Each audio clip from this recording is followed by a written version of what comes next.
welcome back to the Stick 'em Up podcast. Brundi, we are officially back to doing recent coverage of the NHL. We are done with all 32 teams on those reviews, and now we are moving forward.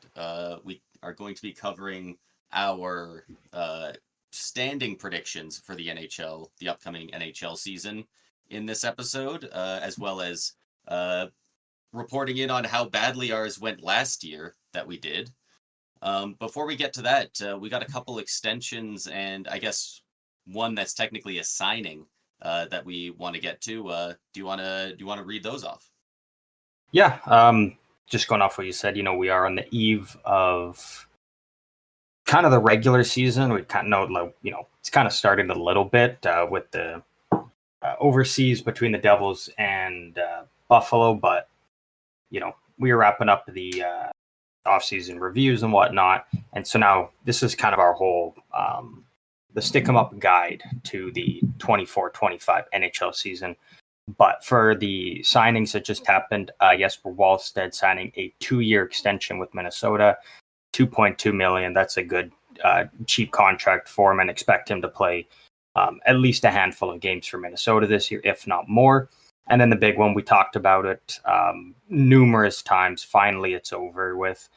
Jeremy Swayman signing his 8-year deal with the Bruins, 8.25, which I think is a great deal for both sides. And now they can finally just focus on the season and stop all this back and forth bullshit that we've been listening to for the last few weeks around it. So I'm happy it's done with, and I'm happy we can just move on finally.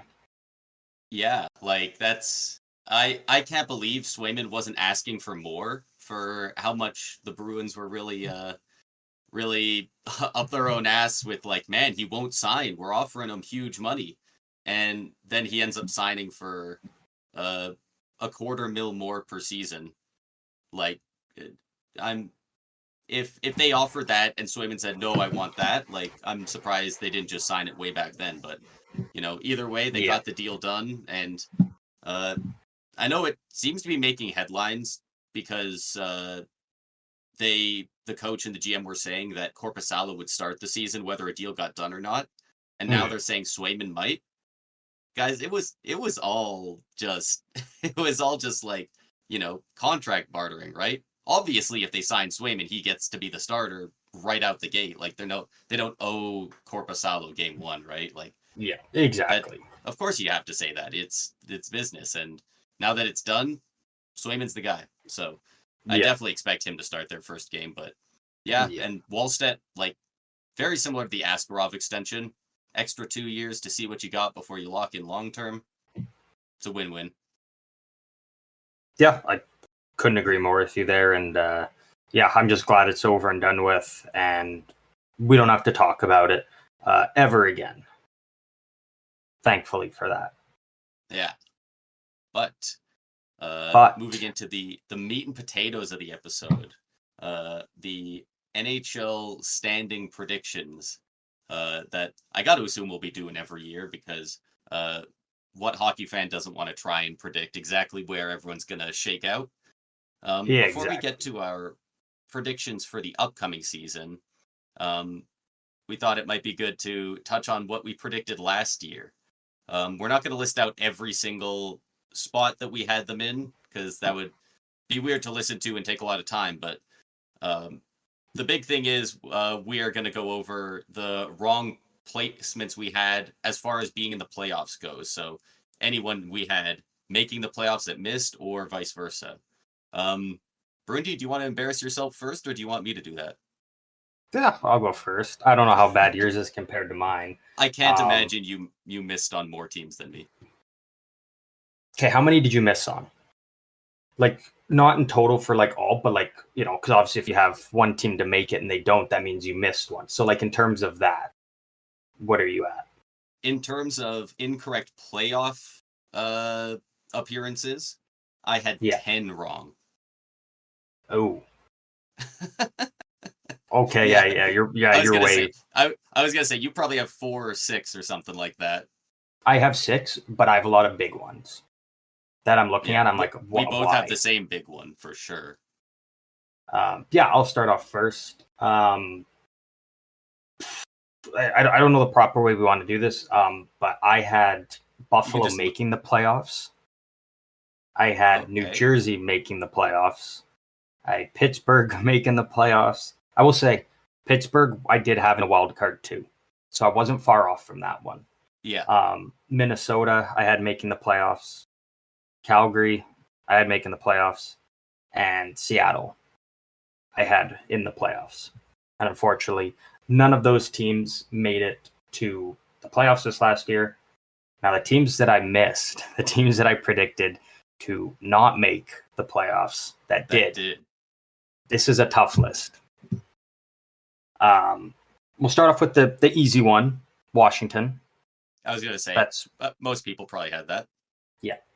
The Winnipeg Jets, who were in first place for most of the season. Didn't finish top of their division, but they were still one of the better regular season teams. The Nashville Predators, which they looked like they were going into close. Yeah, I was. Yeah. The Vancouver Canucks. Ooh, that's President's Trophy, or not President's. They won the Pacific. I had them missing. The Boston Bruins, I had missing the playoffs. Don't know why. They always find a way to make it. I can't believe we both missed on that. The last team I had picked to miss the playoffs, Stanley Cup champion Florida Panthers. Ooh, I had missing the playoffs. Rough. For the Florida one, I had them fourth in the Atlantic. I had both wild card teams in the Metro for some reason. I don't know why. That's crazy, but I did. Well, I was high on the Devils. I was like, the Islanders always find a way to sneak in. I didn't think Pittsburgh was going to be that bad. That's the difference right there, what you just said. I had Florida making it, and I had the Islanders missing. Did you have Buffalo making it like I did? Because I did that. I made that mistake. I had Buffalo in a divisional spot, like a. Yeah, me too. So did I. Yeah. So I missed on 10 of mine. For teams that I'll just go through and say what I got wrong. So I had Buffalo making the playoffs. Obviously, they didn't. I had Boston missing the playoffs, as I always do, and I'm always wrong. I had New Jersey making the playoffs. I had them at the top of the Metro. They were my President's Trophy winners. Yeah, the Devils team ruined your predictions. You had them for a lot of awards. They just had a tough year. I had the Penguins as well to make the playoffs, who missed out just at the end. I had did the Islanders? The Islanders made it. Yeah. Yeah, and I had the Islanders missing the playoffs, as well as Washington missing the playoffs. Both of them made it. So the East was pretty rough for me, and the West wasn't much better. I had the St. Louis Blues making the playoffs. I had the Winnipeg Jets missing the playoffs, who made it. Same with Nashville. I had them missing. And I had Seattle making the playoffs as well, who did not. So I did have Vancouver. I had them in the 5th spot in the Pacific. I had all 5 playoff spots, or both wild cards in the West going to the Pacific. And that got me Vancouver right. Yeah, I had that. Although I had Vancouver as one of the Pacific teams to not make it, despite them having both wild cards.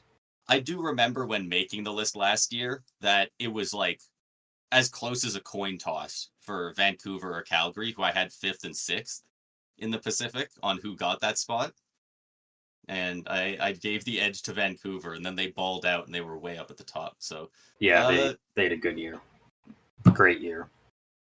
I thought we did a little bit better last year, but that's rough. I'm feeling more confident going into this season. Right? Like I'm feeling more confident. Me too. I feel better about it. So I think it's safe to say you won the predictions for last year. You had You had 6 wrong placements. I So had 10. So okay, but how are you viewing it? Because technically, like overall, I had 12 teams wrong. oh, you had 12 wrong. I was just going off like, just doing the if, because like if you pick a team to make it and they don't, obviously you've got to miss there. So I was doing it that. So technically, I had 12 teams placed wrong. Just I just said like 6 because I just did them as pairs. I see. No, I was doing it as 10. Oh, as so 10 you beat teams me then. total. Yes, you beat me. The guy who chose St. Louis to have a divisional spot strikes again. You're so high on St. Louis. It needs to stop. Hey, well, get ready for my predictions for this season. No, we can't allow this any further. We're putting a stop to it today. I actually don't know if I mentioned it at the top of the episode, but we are also doing the individual award predictions this episode as well. So for that we have the Art Ross, Rocket Richard, Norris, Selke, Jack Adams, Vezina, Calder, and you said Ted Lindsay. Do you want me to put one for Ted Lindsay? I put Hart / Ted Lindsay for the same spot. Okay. I don't remember the last time they split up. Last year, pretty sure. I think, or 2 years ago. I was gonna say it would have been 2 years ago, but I don't remember. Somewhat recent, but as well as we'll also do President's Trophy and our very, very, very, very early Stanley Cup prediction. Yeah. So for my Stanley Cup prediction last year, I was a couple goals away. I did have Edmonton. Yeah, I so close. My team didn't even make the playoffs. So, and you also had the Cup winner missing.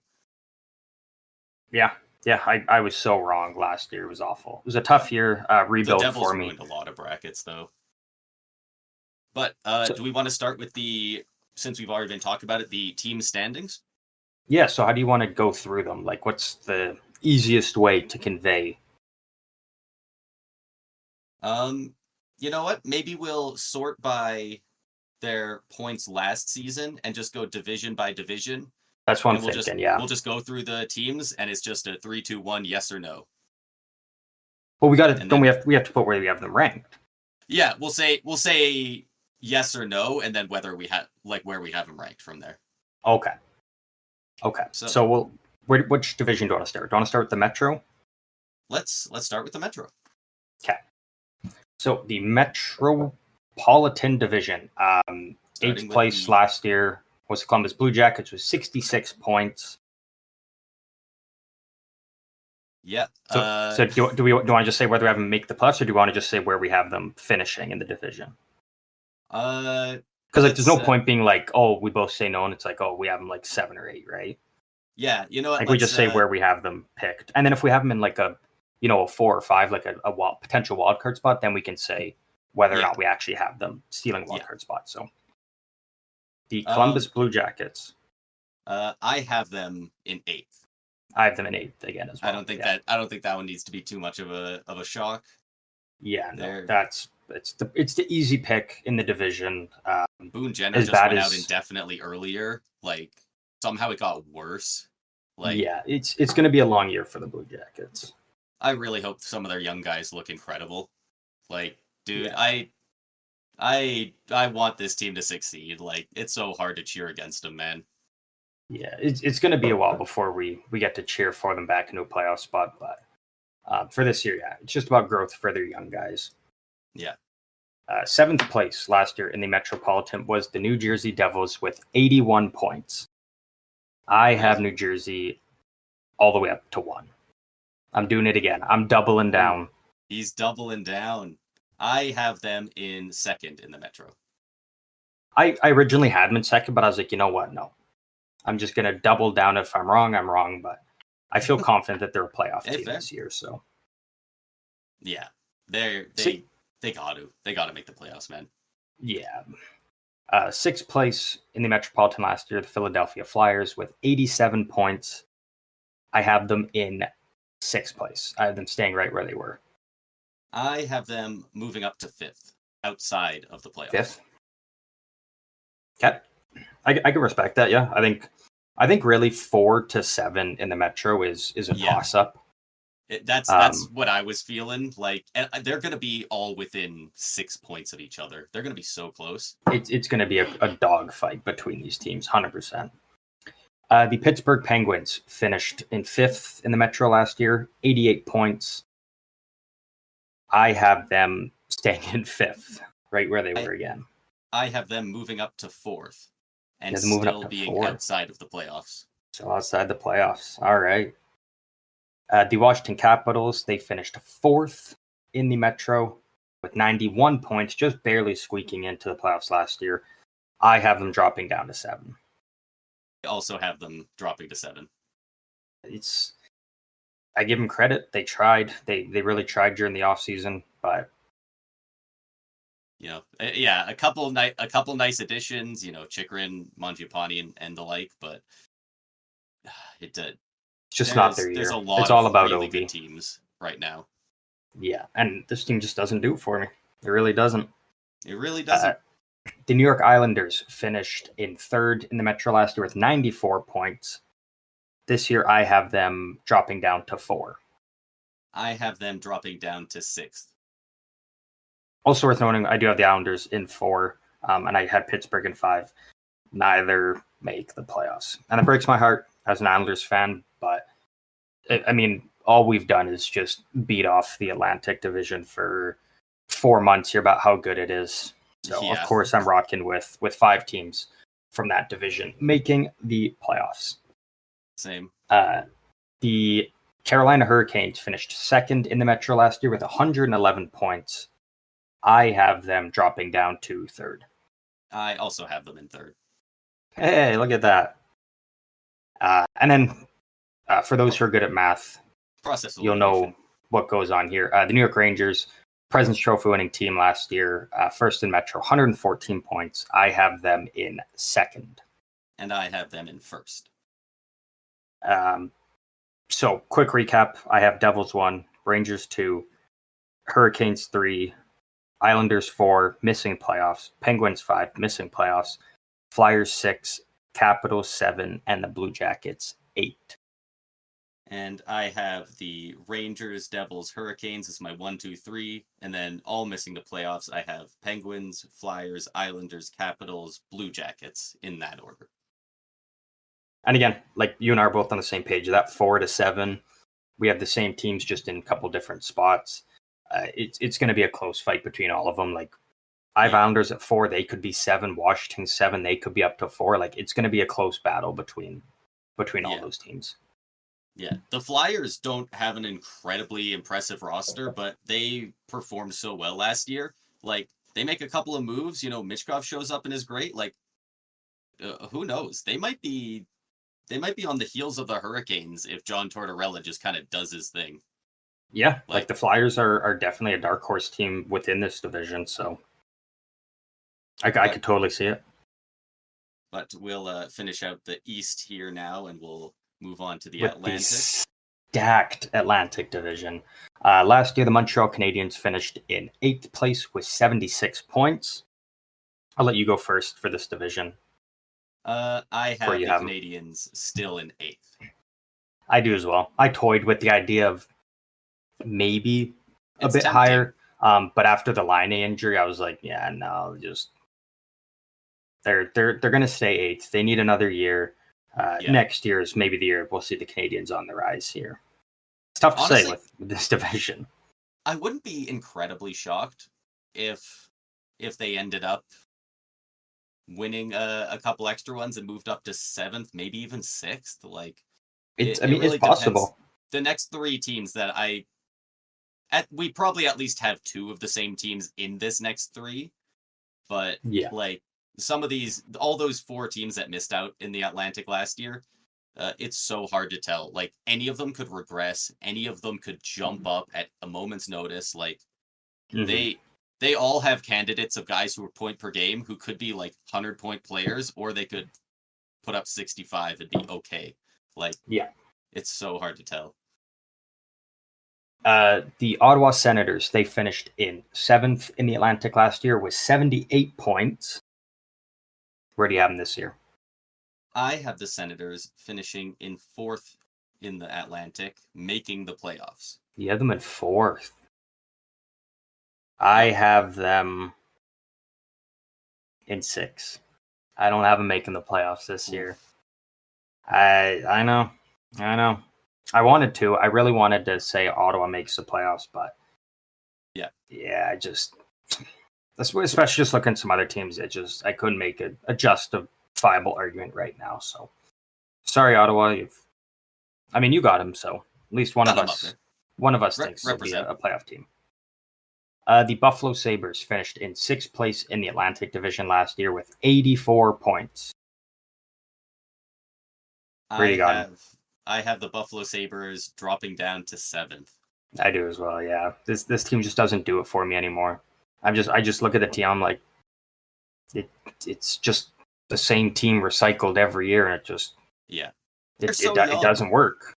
Like it should work when the young guys start producing, but we haven't seen it yet enough for them to bounce in. But one of these years they're going to break through. It's just eventually it's impossible to guess which year it's going to be.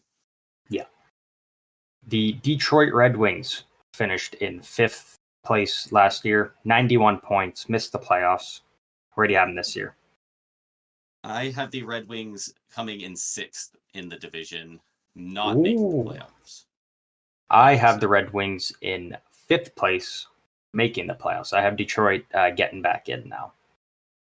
Interesting. I mean, a lot of things have to go right for them, but I like their. I don't love their goaltending, but I like the roster that they have and think they can get there. So that was a good tiebreaker for me between them and the Senators. They have similar teams, similar skill levels, and I was like, you know what? The Red Wings don't have a great setup in net, and the Senators went out and got Ullmark. So yeah, that's very true. Yeah, like I was so close to having Ottawa in that 5 and having Detroit bumped down to the 6, but good. We got a little bit of change up there between us, so we'll see how that goes. The Tampa Bay Lightning finishing 4th last year in the Atlantic, 98 points. I have the Lightning finishing in 3rd in the Atlantic. Okay, I have them in 4th. Still obviously making the playoffs, finishing in that wild card 1 spot. I kind of figured that's probably where you'd have them. Yeah. I think I can guess the teams ahead, but we'll see. Should be able to. I guess at this point. The Toronto Maple Leafs finished last year 3rd place in the Atlantic, 102 points. I have the Maple Leafs finishing 2nd in the division. Hey, okay. I have them in 2nd. Yeah. I have the Maple Leafs like finishing 2nd that they fall in the division. Yeah, I think they're gonna have a good year. Obviously not top of the division, but a good year nonetheless, led by their new captain Austin Matthews. The Boston Bruins finishing 2nd in the division with 109 points last year. I have the Boston Bruins finishing 5th in the Atlantic, still making the playoffs. You have them 5th. I got them 5th. I have the Boston Bruins finishing 1st in the Atlantic. I'm smoking that Bees pack right now. I'm yeah. I don't know. There's no reason to justify it. It's just I'm like, yeah, Boston's just going to be a wagon again, as they always find a way to. Yeah, I mean, look at their track record, right? Like, they easily could, but that does leave me curious. With, I guess I could figure out where you've put them, but the Stanley Cup champion Florida Panthers, who finished 1st in the Atlantic last year with 110 points. I have them finishing 1st in the Atlantic again. I have them dropping down to 3rd. Yeah. But again, I really do think that top 3, potentially even top 4 at the Lightning, it's going to be a close battle. Like between these teams last year, there's only a 12-point difference between Florida at the top and Tampa down in the wild card spot. I think we're probably going to see it again. So it's really just who gets the few extra points here and there, I think is really kind of what it comes down to with these top teams in the Atlantic. Yeah. It Doing a quick... might come down to a lot of overtime wins and losses as well. Yeah. That really skewed it a lot last year as well. Like, the Lightning were 4 points back of the Leafs and 11 back of the Bruins, but the Leafs had 10 overtime losses. The Bruins had 15. Like, there was a lot of overtime losses in this division. The Canadiens were only 2 points back of the Sens because they had 16 overtime losses. So we'll see if it shakes out similarly with overtime loss points, if it has a bearing on anything. Like, obviously it's they got to overtime, right? Like, it's not a fluke, but yeah. Quick recap for the Atlantic. I've Boston 1, Toronto 2, Florida 3, Tampa Bay 4, making the playoffs, Detroit 5, making the playoffs, Ottawa 6, Buffalo 7, and Montreal 8. Hey, you know what? I think both of us would be happy to be proved wrong by the Sabres. I would love it. I would absolutely love it. Get in. I would absolutely love to see Ottawa. Or, Ottawa and Buffalo, really. If either one of them prove me wrong, I'll be like, yeah, okay. No one's going to blame me for having them picked to miss the playoffs. No one's going to be like, oh, you should have had them, and why? There's no reason to pick them. They haven't done one thing to show me that. They haven't done one thing to give me hope for them making it. But for the Atlantic, I have the Panthers first, the Maple Leafs, the Lightning, the Senators, the Bruins, all making the playoffs, and then 6, 7, 8, respectively, the Red Wings, Sabres, and Canadiens, all missing the playoffs. No love for Montreal here for us.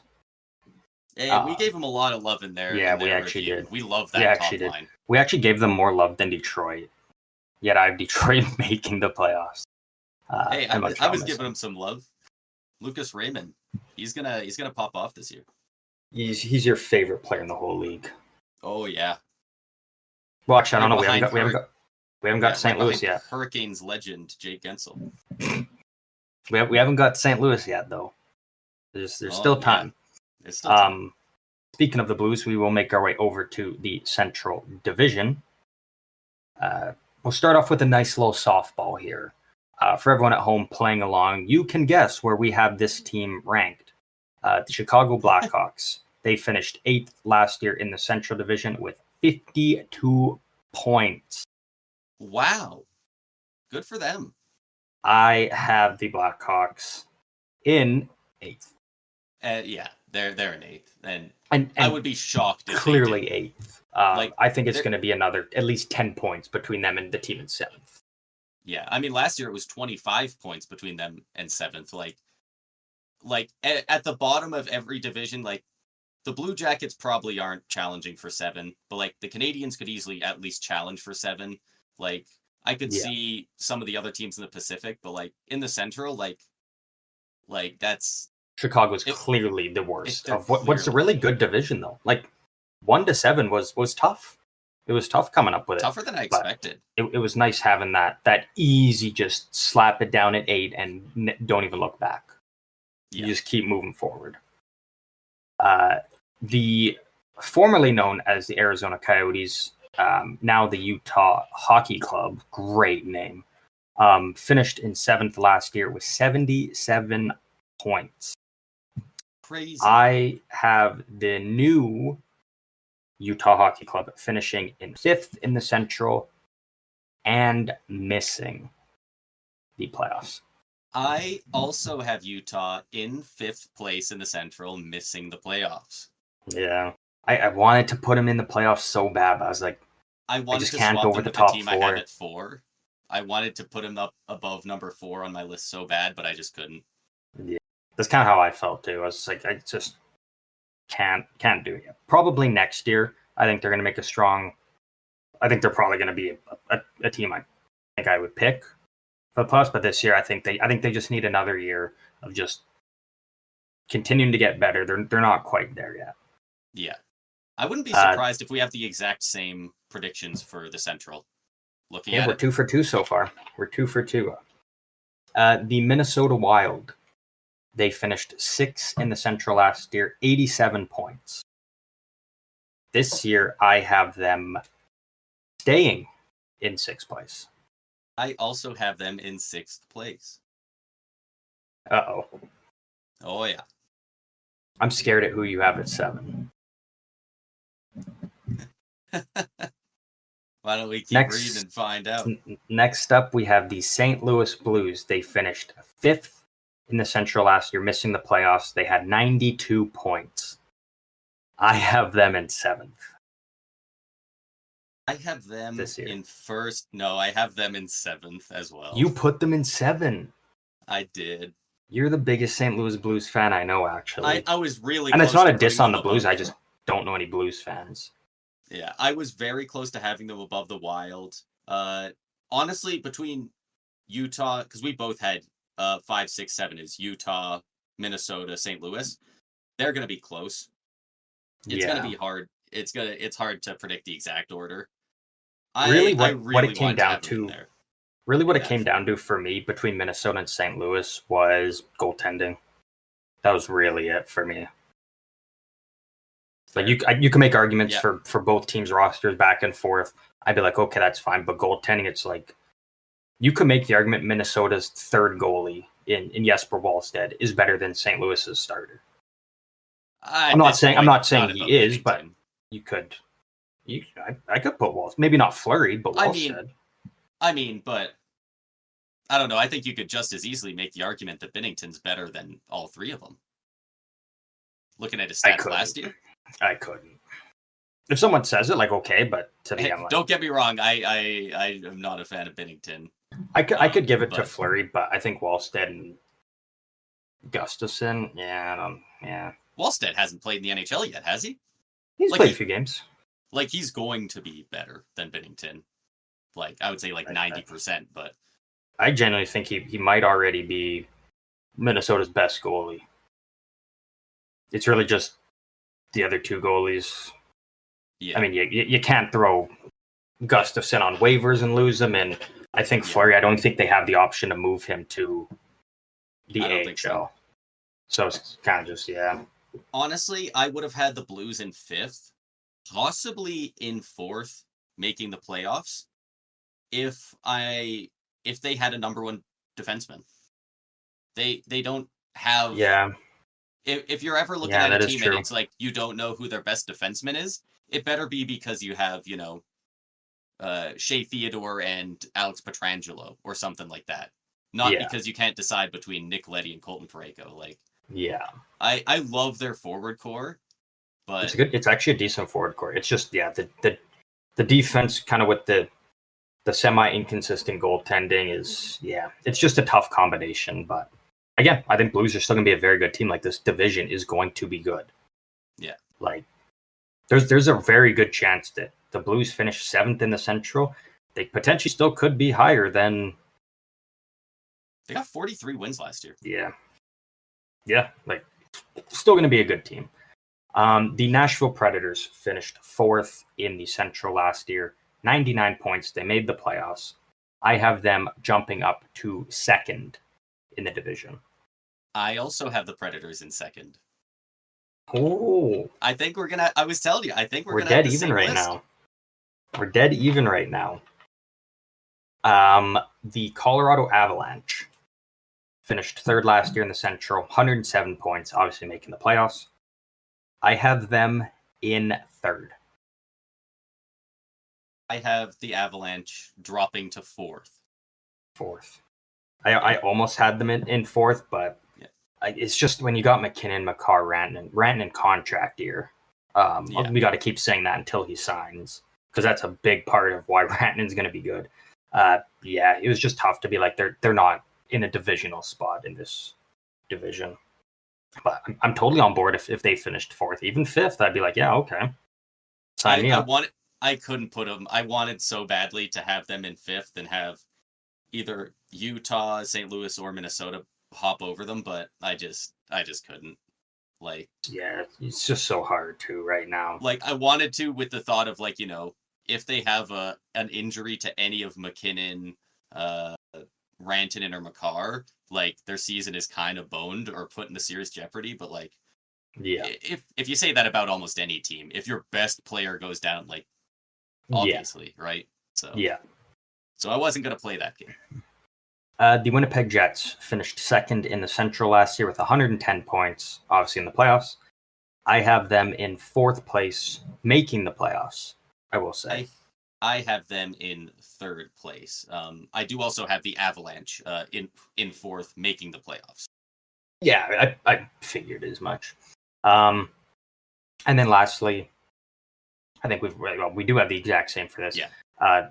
First place in the Central last year, the Dallas Stars, 113 points. I have the Dallas Stars staying in first. Yeah, absolutely. Like absolute wagon. I think that's just a slam dunk pick in this division. Again, what's a really good division. I would Dallas, say the Blackhawks is more of a slam dunk, but yeah. Yeah. Yeah. I mean, in terms of like making the playoffs. Yeah, for sure. Yeah. Again, like you look at losing Joe Pavelski is a huge loss, but then it's like you've got Logan Stankoven coming up, you got Maverick Bourque, you still have all your great young players. Like you really lost Wyatt Johnston another year in the show. Yeah, like, they're gonna be nasty. Yeah, like you lost some good pieces, no doubt. Like lots of teams did. But yeah, I mean, Dallas just has, and it's not even they had to go up to free agency to replace those guys. They just have homegrown young youth coming into their lineup, which honestly is just really talking important. about them, it's making me reconsider who we'll talk about later with my President's Trophy pick. Oh, like that Stars is they're gonna be horrible to play against. They're a good team, and will continue to be for at least the next 10 years, probably. Lastly, we will wrap up with the Pacific Division. 8th place last year in the Pacific Division was the San Jose Sharks. 47 points last year. Really bad year. I'm not pulling the homer card. I'm not going different directions. I have the Sharks finishing 8th again, comfortably. I do as well. In 8th. Obviously going to be a better team. Like they're not the same with Chicago. Like Chicago had 52 points last year. San Jose had 47. They're going to be the bottom of their divisions, but it's not going to be this bad. Like they're going to win more games, but they're still not going to get out of the basement. Yeah. Like even with a lot of the teams in the division just getting a little bit better and stuff, and teams making improvements, the game of hockey, like as much as people hate it, it's one of the sports that involves the most luck in each game. Like there can be, you can get 4 goals in a game and have deserved none. Like there are some weird ass bounces you can get, and the Sharks got none last year, and they are going to get better this year. Like even against teams that they maybe shouldn't be beating, they'll rack up a couple more with some of the extra skill they have now, and they're going to do better. But still be in 8th. Yeah.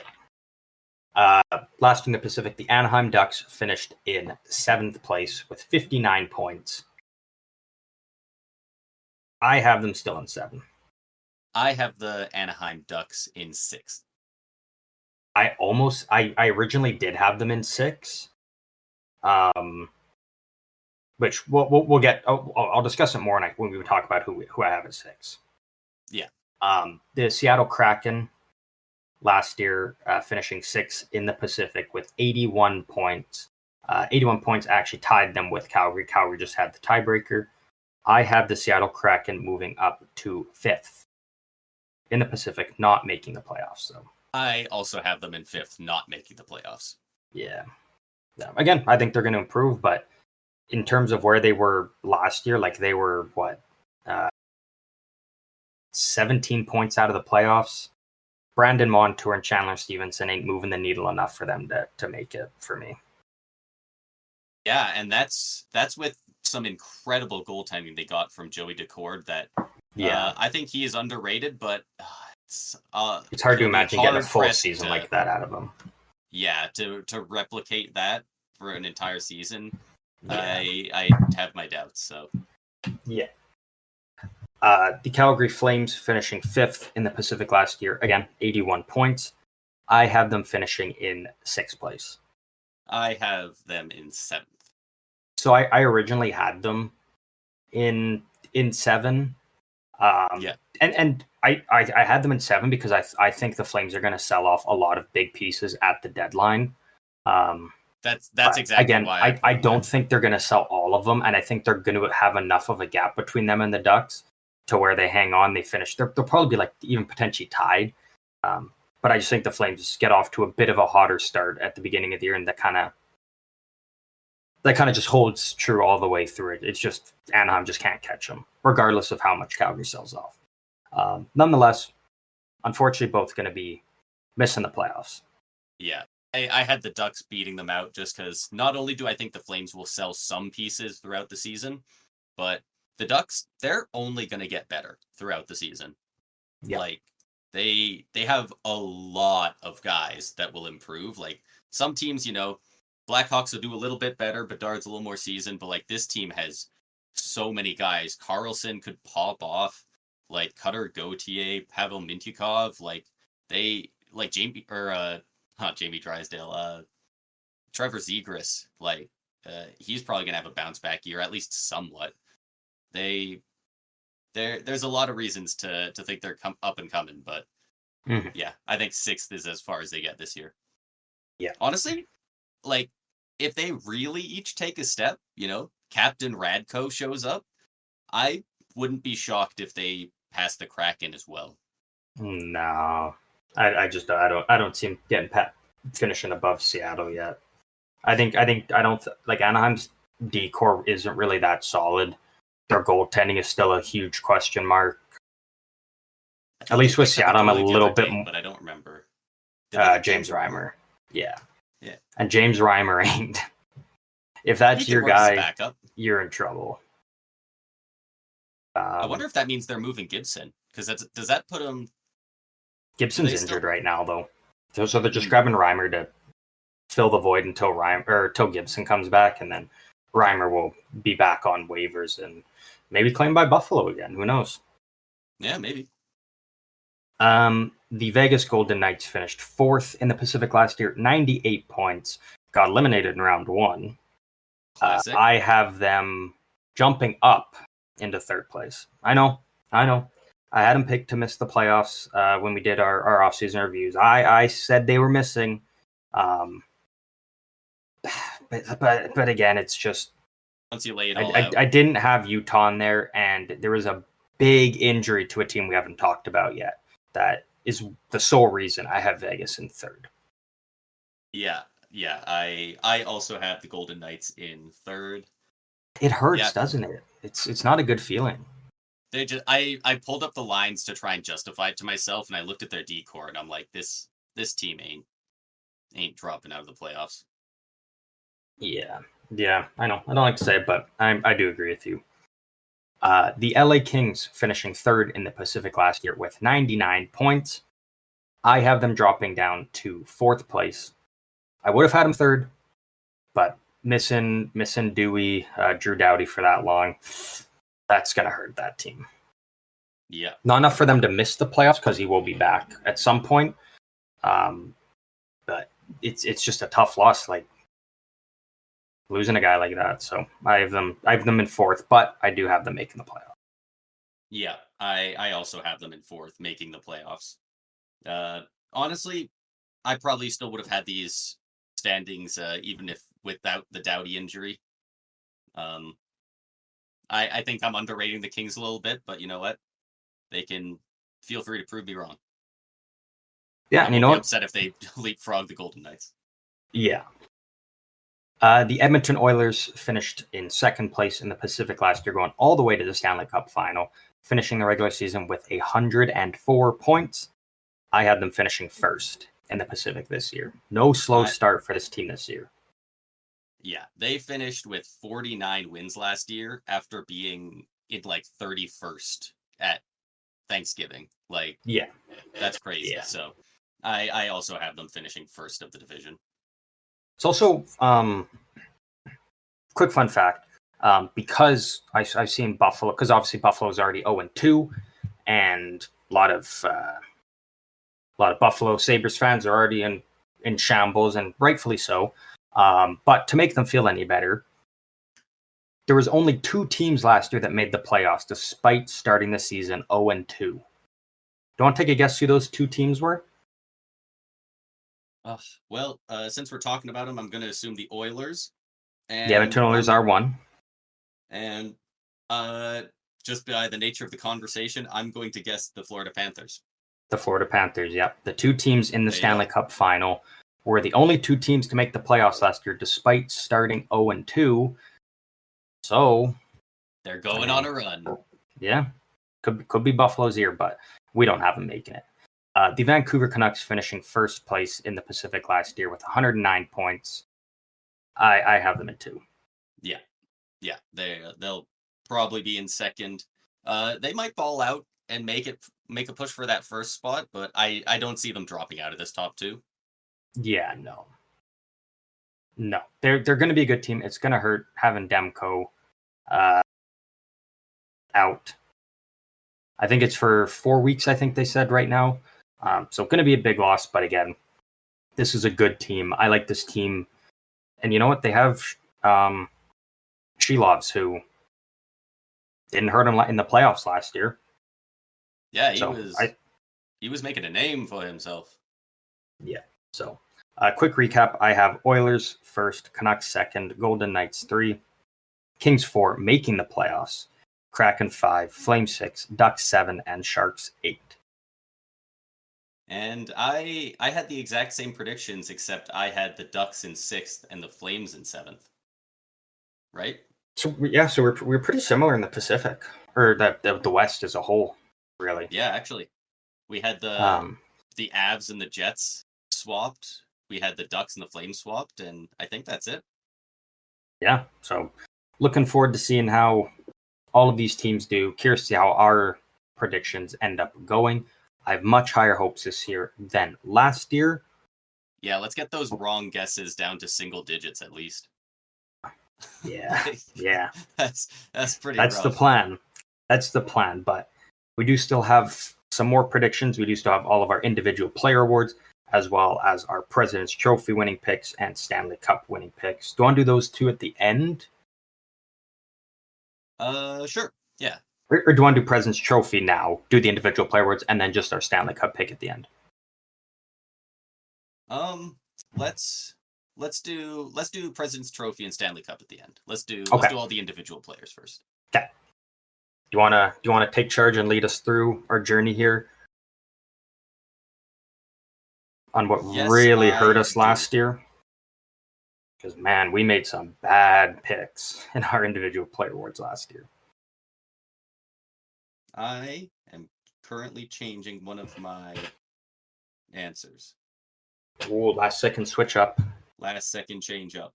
Do you have any duplicates? I have, because I went no duplicates. Okay. I have a single duplicate. Okay. And it's a very common duplicate for a award.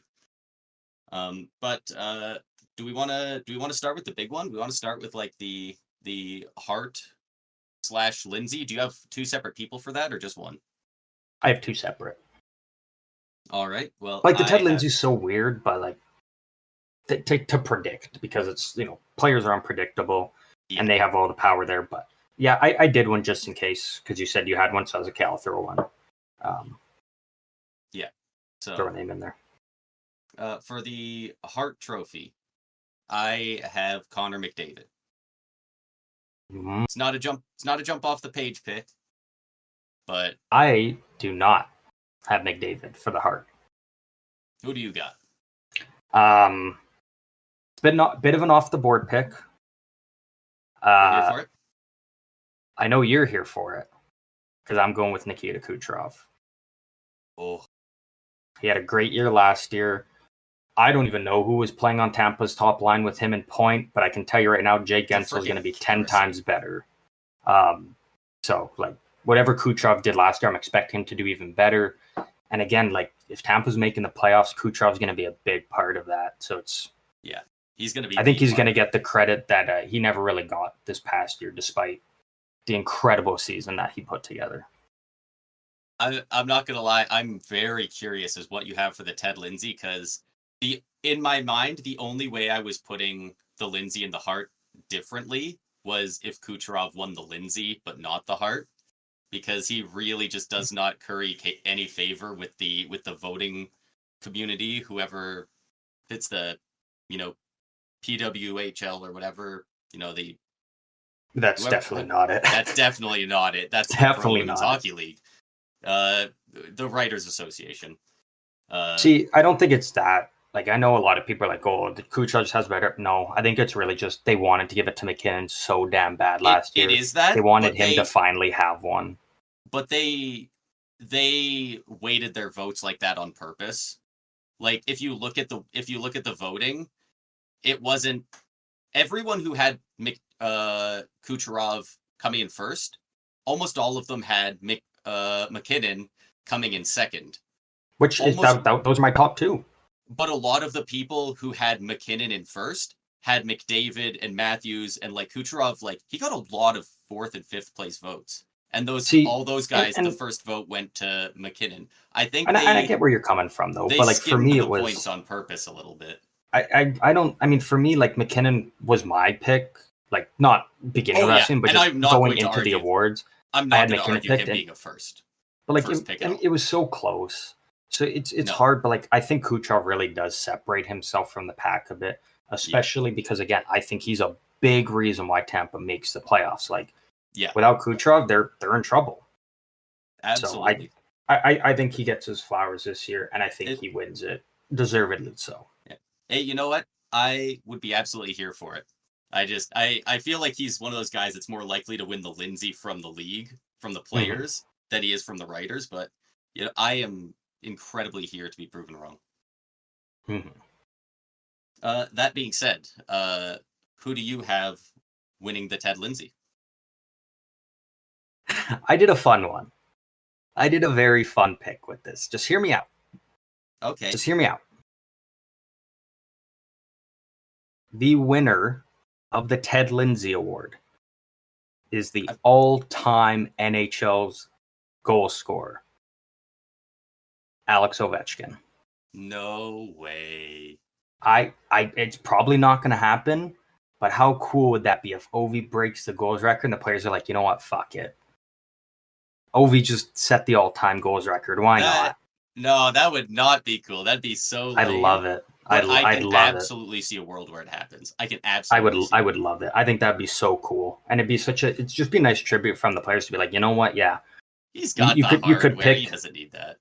But Ted Lindsay, it's always going to be the same three guys, pretty much. Maybe the players are like, hey, fuck it. It's the 1 year where we could actively like choose someone else, and it makes sense. So, I'm for it. I want to see it happen. Probably won't, but I'm going Alex Ovechkin. Missing the playoffs, but gets a Ted Lindsay. I'm just imagining him putting up, freaking however many goals he needs, 40 goals, 30-some goals, 20 assists. He's a minus 40, and he wins the Ted Lindsay. That'd be sick. The crowd would go nuts for it. Nah. That's my pick. It's a fun pick. Oh, I don't know if it's fun, but you know what? Because if you do Ted Lindsay, it's a fun pick. Never mind. If you do Ted Lindsay, you've got three players you can pick from. So it's like instead of being like, oh, I got it right on a 33% chance. It's the players voting for it. Yeah, but like it's probably going to be a most likely McDavid, McKinnon, Kucherov type thing. Like it usually just goes to a guy who's either wins the Hart or it's like the runner-up for the Hart, pretty much. I could also see a world where it goes to Matthews for two-way game and scoring. If he really has to drag him to the playoffs, I could see it going to a Pasternak. I could even see it with a Barkov. People are really high on Barkov right now. Like if his plus-minus jumps off the page.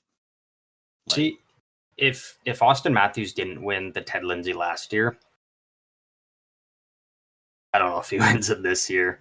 He had great defensive numbers last year, and he tucked 69 goals. But hockey players love that round number. I genuinely do want to know what the voting numbers look like now, and what they would look like in the exact same alternate universe. Everyone has the same stats, except he tucks one goal in game 82. He got up to 70. If he hits 70, I bet the voting numbers look so different. I doubt he wins it still, but like I bet it's way closer. It'd be And closer, it's like, yeah. it's literally one goal. He could have scored an extra empty netter in September or October. Yeah. But Yeah. but he didn't hit the big round number. He just had the sex number. So Yeah. Hey, you know what? Ovi's hitting the big round number, and it's to get past Gretzky. So he is a win in the Ted Lindsay. But who do you have for the Ted Lindsay? I'll have Connor McDavid for it as well. Like you said, Ooh. I said at the start, I have the same guy for it. Like you said, Yeah. it's a lot of the time it is the Hart winner. Or if it's not, it's a runner-up or the third place guy. It's usually more often than not. I think it's the exact same three guys are the finalists for both. More often than not. Yeah, it's usually it has the same been in three. Recent years. Matthews got in there for a bit. Draisaitl's been in there, but it really has been down when they're healthy to Kucherov, McKinnon, and McDavid. I will say though, there is a very strong chance if the Penguins make the playoffs, I could see the players giving it to Crosby, especially after the last few years of Penguins missing the playoffs. If they find a way to get in and Crosby again, he has like another 90+ point season, I could definitely see Sidney Crosby getting it. But I don't have 100%. The Penguins making the playoffs, so that's why I went the Ovi route. Because we love Ovi here. We love cheering for the Great Eight. Boo. Hey, you zip it with that boo. That's a hero right there. That's a hero that you're booing. But moving on from the Hart and the Lindsay, let's talk about the Art Ross next. Who do you have winning the Art Ross trophy? I have McDavid. The only time I have McDavid on this list. It's the only time I have McDavid on this list, I will say, though. I purposefully did Art Ross next because I've got my 3 McDavids out of the way. They are all very directly linked. The Art Ross, he's going to pop off for 1 million points. He's going to win the Hart. He's going to win the Lindsay. He came so close to winning the Cup. He broke so many records in the playoffs. Like, dude's going to be a man possessed. Like, yeah.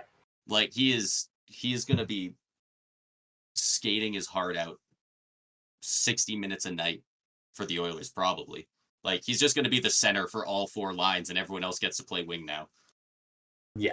He's going to be a force all season long. No doubt about it. Yeah, I might have put Kucherov on for Art Ross if I didn't guess it last year, which I did get correct. But McDavid, dude's an animal, and his team's probably not gonna go like 1-13-1 to start the year or something like that. So probably there's just no way. Most likely not, at least, right? Most never know for sure. After that, what do we want to go to next? We want to talk about your pick. You're in control of this. You're in the driver's seat. Hey, let's talk. I'm just a passenger princess here. Oh yeah. Selke. Oh yeah. Selke time. Who do you got winning the Selke? I could have gone basic and just gone Barkov, but I'm doubling down again. Same as last year. I'm going Nico Hischier. I also have Nico Hischier. Boo. Basic bitch. No. It's a good pick. And I like that we didn't just go the easy Patrice Bergeron route by just picking Barkov. Yeah. That's class from us. We're classy.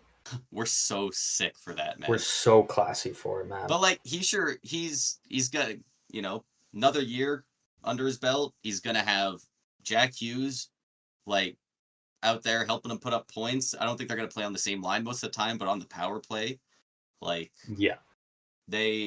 he's got a lot of reasons to succeed, and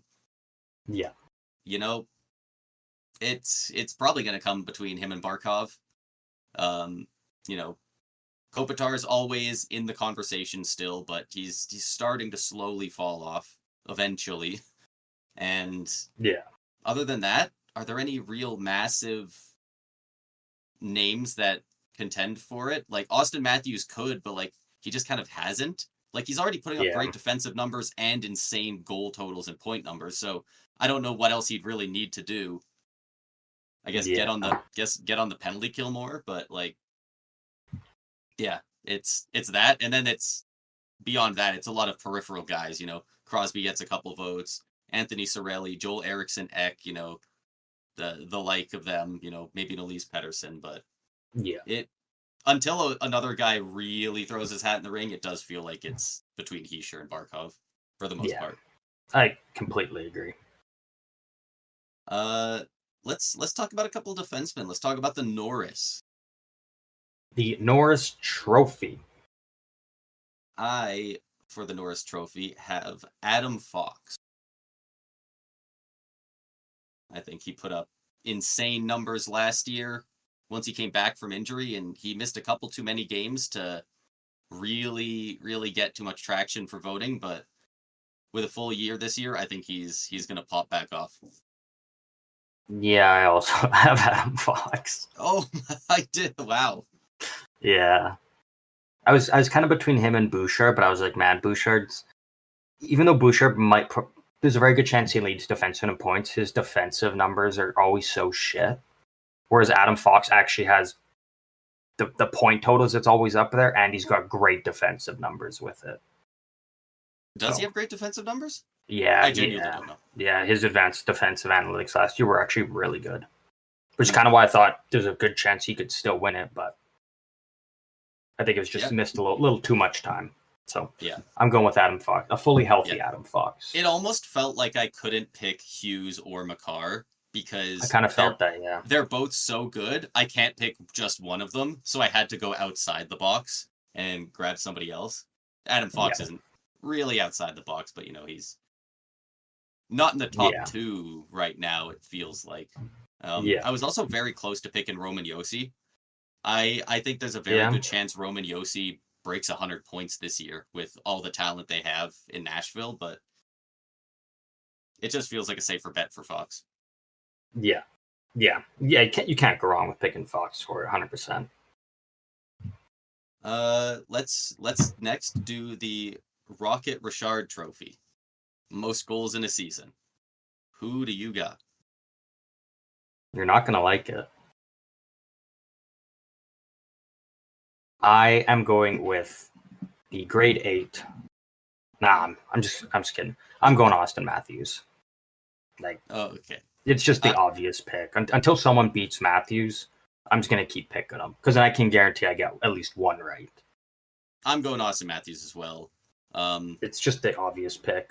Yeah. When you said I wasn't gonna like it, I thought you were gonna say Pasternak, and obviously because he's a Bruin, but I actually don't mind Pasternak at all. But it's got to be Matthews right now. Especially since until someone beats him. Yeah, he's always just going to be the odds-on favorite, and he backs it up. So, yeah, and I might have picked Pasta if he had more of a supporting cast, but since he doesn't, he has to do a bit more playmaking. So that he can really keep his entire team propped up, So it's one of those things where you expect when there's less goal scorers that he would fill that gap, but it's kind of almost the opposite. It's now he has to help all of them score. So not like they have nobody, but they don't have some of the high-end offensive talent that other seemingly playoff-bound teams have. Yeah. They just have an insane defense core and Swayman in net. Yeah. So what do we have left? I think we just have 3 left. Yeah, we have the Calder, the Vezina, the Jack Adams, the Presidents, and the Cup. Okay. Hopefully we have some differences here, so we don't have too many similar ones. Which one do you want next? Well, I could see a world where we have several similarities here because they feel like good answers, but for the Calder, I have Matvei Michkov. Boo. No, he's the favorite. He deserves to be the favorite for a reason. I'm going with Celebrini just because why not? I think he's going to get a lot of opportunity on a bad Sharks team. So for me, that's really it.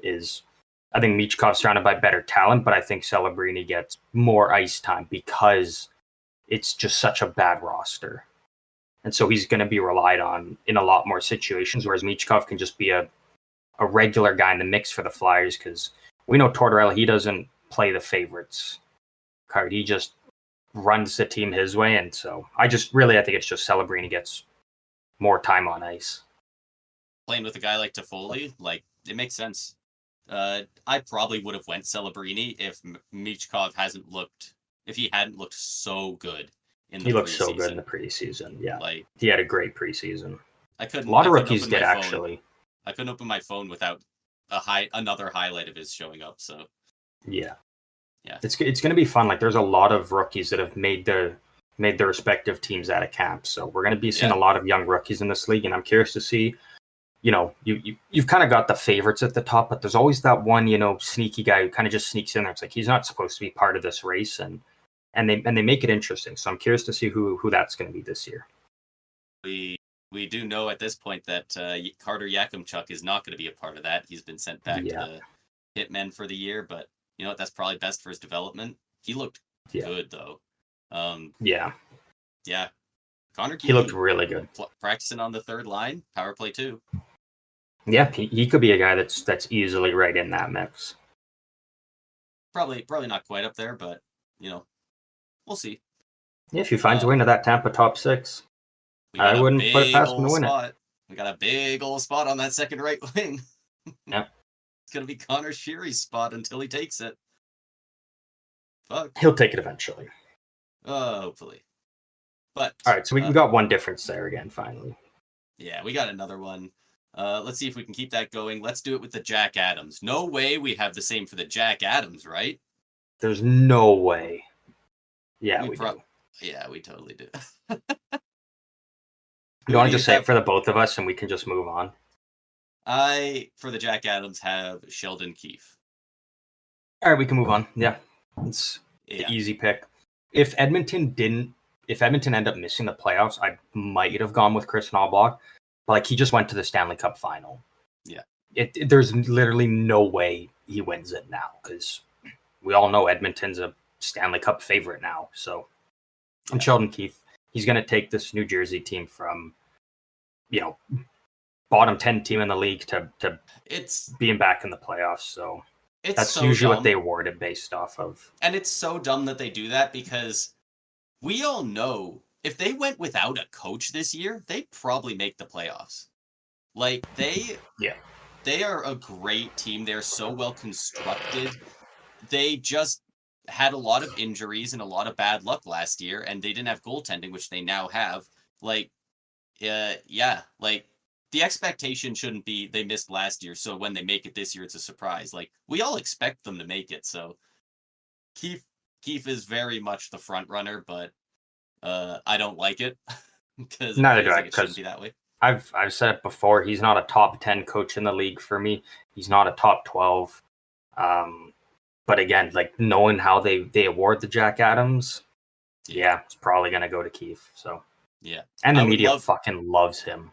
Yeah, right. So, and I would love to see it go to like Tortorella or something if the Flyers really push for a playoff spot or something. But don't quite see that happening. So it's if a team breaks records with how well they do this year, then it'll go to that coach. But if not, Keefe's to lose, and the season has barely started. Yeah, it's 2-0. Yeah, they're off to a hot start. So I will say a dark horse could be Patrick Waugh in a full season with the Islanders if they have a really good year, but they would need to have like an exceptionally good year for him to win. Spot. Not only divisional, I think it'd probably have to be top 2. Like, they'd either have to be 1 or 2 in the division, and I don't see that happening.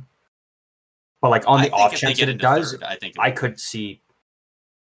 Still, then I still don't think it's enough for them to give it to him over Keefe. Because I think New Jersey will finish higher than the Islanders most likely. They would have to beat one of the Rangers, Hurricanes, or Devils to be in third.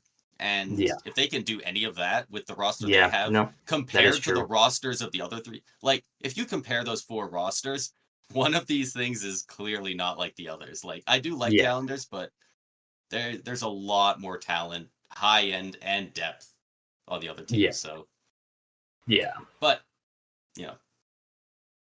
it would be fun. It would be fun to get a random pick like that instead of, everyone knows in the preseason who's going to win it. Yeah, right. Like he's the very clear favorite right now. Everybody's picking him. It's like I would like it to be someone else, but for the sake of trying to actually beat you this year, you got to take the one that's most likely. We'll see if you can beat me here, guessing the Vezina Trophy for the upcoming season. I think we have the same one.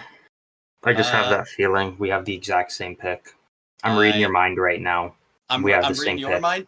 There's two people we could have picked, it feels like. Who did you go with? I went with Andrei Vasilevsky. Oh, who's the other goalie you're thinking of? Igor Shesterkin. I went with neither. You didn't? I picked neither goalie. Who'd you pick? I'm going with our favorite short king in the crease, UC Saros. Yo, I love that pick. I do. I think he's always up there. He's always in the cards, but he never gets it. I feel like if he can't do it this year with this Nashville team, he's not winning one. Yeah, this is the year for him to get it, and so I'm going all out with it. I actually had Saros as my Vezina pick last year when we did this. Oh, did you? Also of note, the first two coaches fired last year were both of our Jack Adams picks, so Sheldon Keefe really better pick it up with the Devils. Maybe we'll curse them out. Maybe that's just our thing. We just curse coaches. We just curse the coach. But yeah, I went Vasilevsky. He's not having surgery in October, November this year. He's coming in healthy, way better D-core. We didn't upgrade a ton on the forwards, but we sure as hell did on the D-core, so I'm hoping he has a massive bounce back year. I will say it's a little bit of a homer pick. Not too much. Vasi's insane. It's a solid pick because, like, really, if you're kind of going into the season, if you want to be like somewhat realistic, you've kind of got like 5 or 6 you can pick from, and you lose one because Demko's going to be missing some time to start the year. Even Sorokin sounds like he might be missing some time, so it's tough to pick a goalie when you don't even know when they're going to start playing. Yeah, and I do think the safer bet would be Shesterkin. Not only has he been so elite, but on top of that, he's trying to make a lot of money, if the rumors are to be believed, on his next contract, and he's in a contract year. So, like, are they not signing the contract in hopes that he has a down year, puts up a measly 9-10 or something? Like, I think he still gets paid because he's going to pop off. He always pops off in the playoffs. If he does what he's done in the past few seasons, like, they have to sign him quick because he's asking for like 12 mil right now. If he can do it again and have another good playoffs, he can say, okay, my price went up. You knew my price in September. Now it's more. Like, just adding. Especially if the Rangers go to the Stanley Cup final. Right? If he can say, I got you guys back here. Because, I mean, if the Rangers Can you imagine he wins the Conn Smythe? It would have been because of him if the Rangers made the Cup final this last year. It would have been because of Igor. And if he does it this year, yeah, man, he's going to get paid. Especially if they go the way and he does win the Conn Smythe and gets the Cup for him. Video game numbers. Now he's under pressure to sign quick because he wants to sign before McDavid puts a cap on what he can make. At that point, he could get the 14 mil Draisaitl's getting if he wins a friggin' Conn Smythe or something. And with the way that it goes now, like with how late the playoffs go and not a lot of time, like how many, like what do you have? We had 2 weeks or something between, or like maybe it was like a week. I think it was a week. By the time the playoffs ended and free agency started, like if he doesn't have a contract all the way through, they win a cup one, all of a sudden it's like Rangers have like a week and a half, 2 weeks tops to figure out a contract because he's a UFA, so they'd be scrambling. Yeah, and he's said, I'm not negotiating a contract during the season. I wonder if that includes just going to him and saying, we accept your previous offer. Like, I wonder if he balls out for the first 10 games of the year and they're like, shit, we can't leave this till the summer. And they're like, fine, we'll take 8 years at 12, please. Like, Yeah, just to get it and not risk having it just go up even more. Yeah. But I don't think the Rangers win the Cup, so it's all hypothetical. Yeah. So you have UC Saros. I have Andrei Vasilevsky for the Vezina. And that is all of them except for the team awards, correct? It is. Yeah, so let's start with the regular season, I guess. Who do you have winning the President's Trophy? The President's Trophy. The President's. I'm going to the West, the Western Conference Central Division, the Dallas Stars. Interesting. For the President's Trophy and the Stanley Cup, it's been a carousel for me between three teams. And I've been changing them, and the Stanley Cup is the one I did change. For President's Trophy, I have the Edmonton Oilers. I'm with the Oilers. That's a good pick. That's a good pick. Like, the Canucks were so good last year, and they only finished 5 points ahead of the Oilers, who were horrendous to start the year. If they can maintain, I will say though, their post the Canucks had a bad stretch to the end of the year, because remember Edmonton went on that 16-17 game win streak, and I think they only gained 2 points on the Canucks or something over that time. Yeah. It really came down to post trade deadline is when they really started to close the gap a lot more. Well, both of them to end the year went the Canucks ended the season 5-4-1. The Oilers ended 4-4-2. Neither of them were spectacular at least the last 10, but yeah. Regardless, getting up to 104 points on the season. 114 points. That's 10 points back of the Rangers who won it this past year after such a horrible start. It's a good pick, and they were a team I tossed around there as well. For me, it really was either the Oilers or the Stars, because I wasn't going New Jersey again. I wasn't going to curse them like that, because then they probably missed the playoffs and fire their coach and trade away Jack Hughes. And the Bruins, I just didn't want to pick them. So kind of forced myself to either go Dallas or Edmonton. I just went Dallas. I think the young kids are gonna be a lot of fun to watch. They've got one of the top goalies in the league in Ottinger. Great defense, so they've got it all. It's just to pick them between the two. Yeah. And the Stanley Cup. Who do you have winning the Stanley Cup in 2025? So everything I just said about the Dallas Stars, while being true, it was just shit I'm just making up right now, because I just didn't want to double down picking the same President's Trophy and Stanley Cup winner.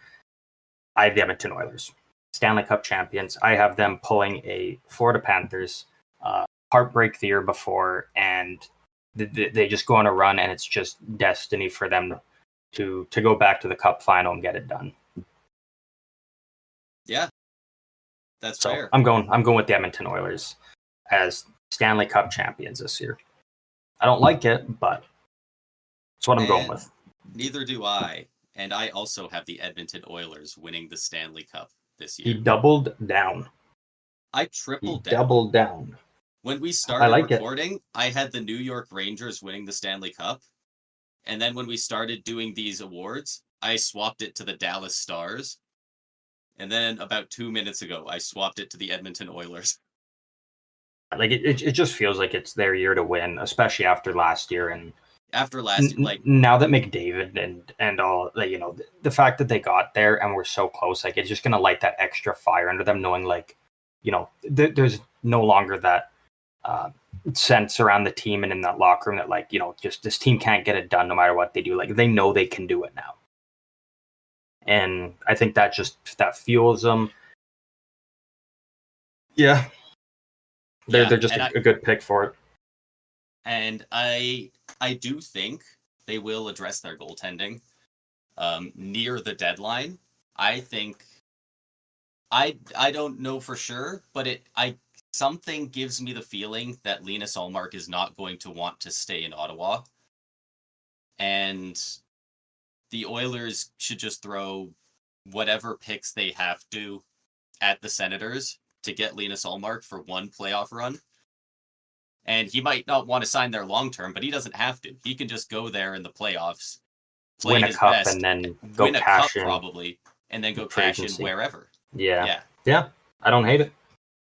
So I could very well see that happening.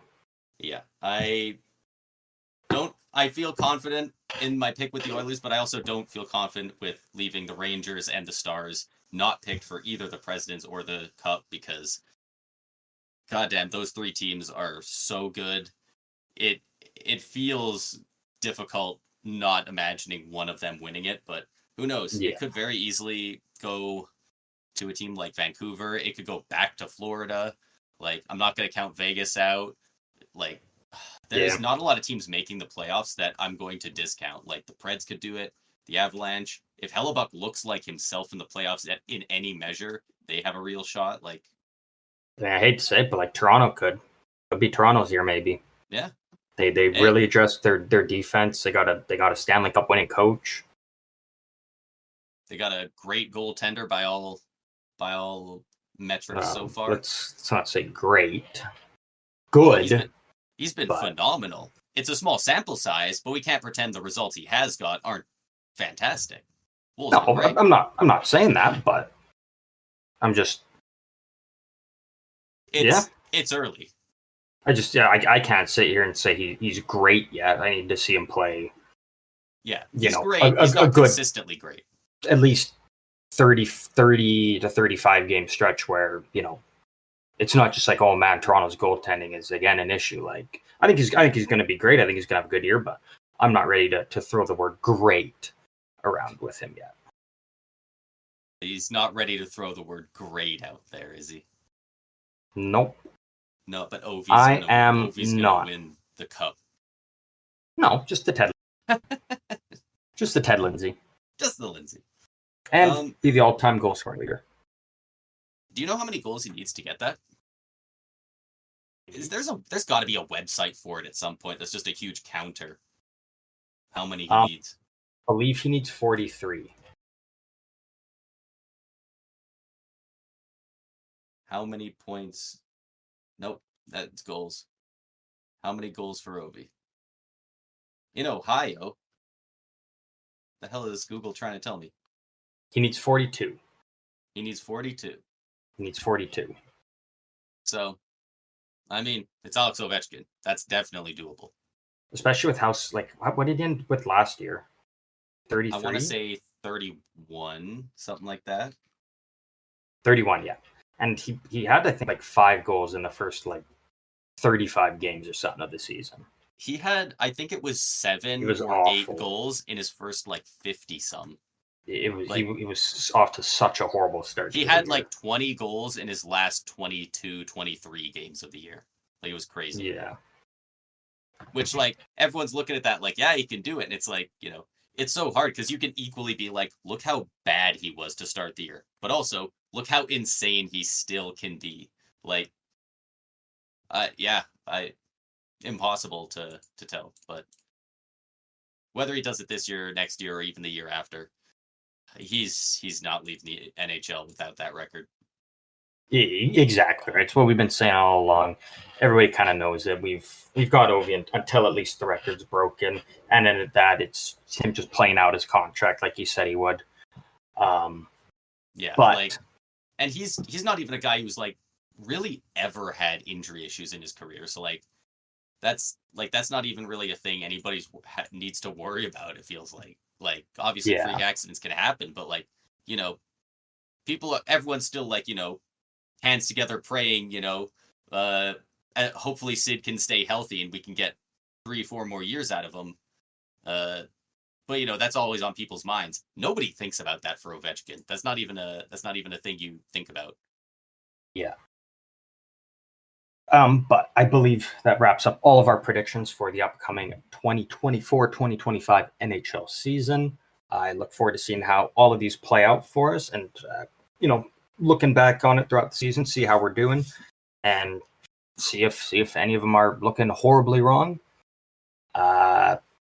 Regular season starts tomorrow full time. That is for every other team. Regular season does get underway. Braden, do you have anything left you want to throw in here before we hop out of here and get our beauty sleep before regular season kicks off tomorrow? Not particularly. I guess the only thing I would throw in is if you're anywhere down in the southeast side of the United States, hopefully you can stay safe from the back-to-back hurricanes that have been hitting over there. It sounds pretty rough. It sounds like the Florida Panthers are probably going to have to reschedule their season opening game against the Bruins. It sounds like Tampa's probably going to have to move their a home opener against, I want to say Nashville, but it might be against Carolina. There's a lot of messed up weather stuff. So stay safe out there, everybody. 100%. Yeah, couldn't agree more with you there. But again, above all else, just looking forward to a great NHL season. I think there's just going to be lots of good games, lots of good teams, lots of interesting award races, and yeah, can't wait to just get it going. And we're back to just talking full-time regular season hockey. We will be continuing on with our 2 episodes per week on the Tuesdays and Fridays, as we have been for the last few months. Episodes won't be as long as normal. We will be getting back to kind of a regular, around an hour or 20, somewhere in that range. Keeping them a little bit shorter for you guys, a little more condensed, and just focusing on the current NHL and everything going on in there. If you like this episode, you want to talk hockey, you know where all the links are to all of our socials in the description of whatever podcast platform you're on. Come throw us a follow. Come say hi. Come talk hockey with us. There will be lots to talk about, so we'd love to engage in conversations with you guys and pick your guys' brains on all things hockey. Yeah, it's always a good time when people reach out, especially on the TikTok. Quite a few people have, and it's just fun talking hockey. That's why we started the podcast, right? Like, it's just a good time shooting the shit, talking about hockey. And some people have takes that they genuinely believe, and they seem crazy to you because they just see something differently, right? Like, I had the Bruins barely making the playoffs in the fifth in the Atlantic, and you had them winning the Atlantic. And both feel reasonable, right? Yeah, exactly, right. But that does wrap up everything we have for this episode. We hope you guys enjoyed. We look forward to regular season tomorrow. We hope you guys are looking forward to it. We'll see you guys on Friday.